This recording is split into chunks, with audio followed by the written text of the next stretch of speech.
श्री स्वामी समर्थ. नमस्कार. आज आपण पाहणार आहोत साधी सोपी लसणाच्या पातीची भाजी. चला तर करूया रेसिपी. गॅस पेटवून घेऊ. कढई जरा गरम करून घेऊ. कढई छान तापली. तेल ओतून घेऊ. त्यामध्ये पात आपण वेगळी चिरून घेतली आहे आणि इथे लसूण हा जरासा ठेचून घेतला आहे, कारण हा जास्त ठेचून उपयोग नाही, कारण तो दाताखाली अख्खा जरा चावल्या गेलेला छान आणि भाजीची त्यामुळे चव आपल्याला छान कळून येते.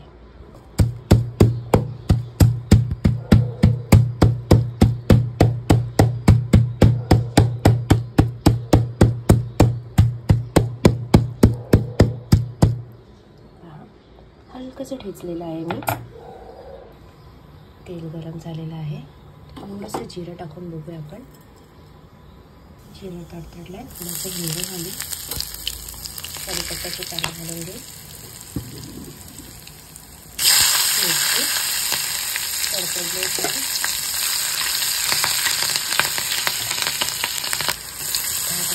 ठेचलेला पातीच्या लसणाचाच पूर्ण वापर आहे. मी इथे कोणतंही इतर लसूण वापरलेलं नाही आहे, कारण त्याची खरी चव, भाजीची चव त्या लसणाच्या पातीत आणि या लसणातच आहे.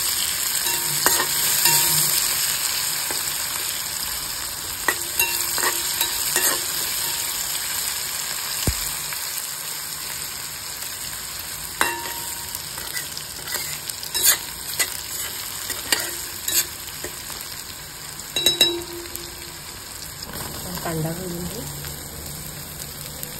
काही लोक ही भाजी बटाट्यामध्ये किंवा इतर कोणत्याही भाजीचा जोडीला जोड घेऊन करतात. आपण ही भाजी थोडीशी वेगळी करणार आहोत. आपणही बटाटा वापरणार आहोत, कारण की ही भाजी थोडीशी भागडी असल्यामुळे सगळ्यांनाच ती परवडणारी नसते. मग इव्हन मलाही ती परवडणारी नसते. 50ला 3 ते 4 जुड्या देत मागत ती महागडी भाजी घेतली. पण शरीराला आणि आरोग्याला ती खूप फायदेशीर असल्यामुळे ही भाजी आम्ही आणतो. याआधी मी जास्त ही भाजी कधी खाल्ली नव्हती. माहेरी तर कधीच खाल्ली नव्हती. Thanks to my husband. त्यांची कृपा म्हणून ही भाजी मला कळू लागली.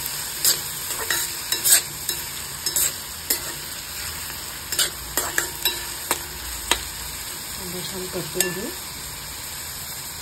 कांदाही छान परतलेला आहे. आता यात आपण ही मूग डाळ घालून घेऊ. मूग डाळ छान परतून घेऊ.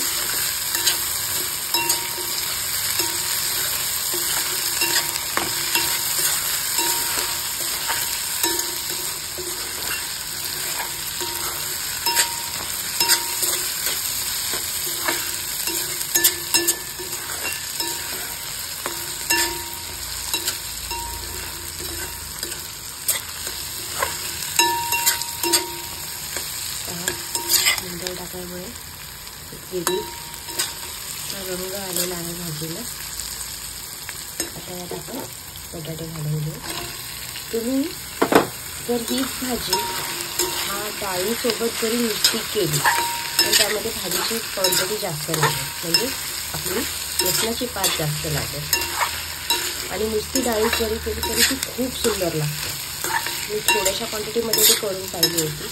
एकदा नक्कीच ती पूर्ण रेसिपी शेअर करेन.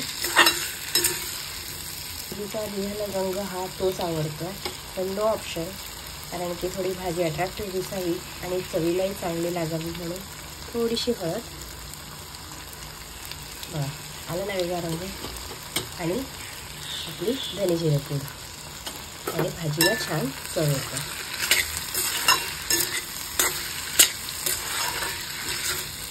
थोडासा पाण्याचा हपका देऊन हे बटाटे आपण शिजवून घेऊ. अर्धवट कच्चे असताना आपण या लसणाची पात घालून घेऊ.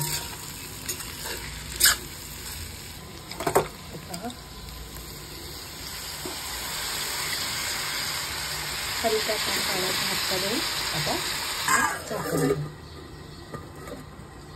गॅस मंद.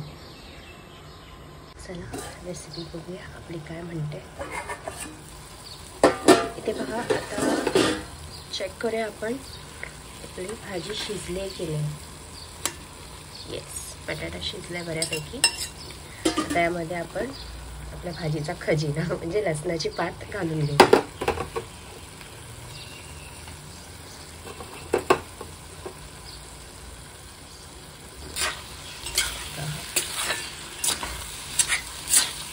मी ह्या बटाट्यांवर आधी 5 ते 6 वेळा 2-2 हातभर असे फक्त हबका मारलेला आहे, कारण बटाटा भाजीत घाई शिजला नसता, म्हणून तो आधी शिजवताना मी त्याच्यावर हबका मारून भाजी शिजवली आहे.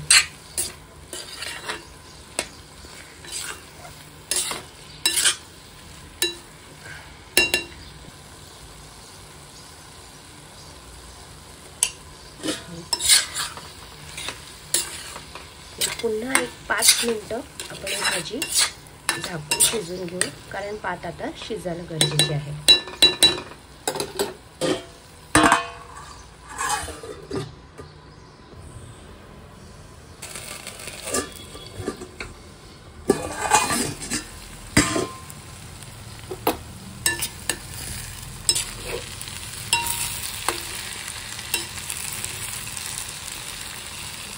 भाजी बऱ्यापैकी छान तयार झालेली आहे. आता यावर आपण फक्त थोडीशी कोथिंबीर भुरभुरू. खरं तर ओला खोबरा असता तर आणखीन चव आली असती, पण माझ्याकडे नारळ आहे आणि आता किसायला आणि फोडायला माझ्याकडे वेळ नाही, कारण सकाळची वेळ आहे, टिफिन बनवायचा घाई चाललेली आहे. थोडीशी भाजी लागायला सुरुवात झाली, कारण एकीकडे पोळ्या चालू आणि घाई भाजी चालू आहे.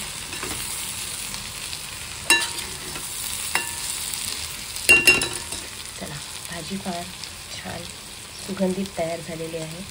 भेटूया नेक्स्ट रेसिपीमध्ये. Bye bye. धन्यवाद. श्री स्वामी समर्थ.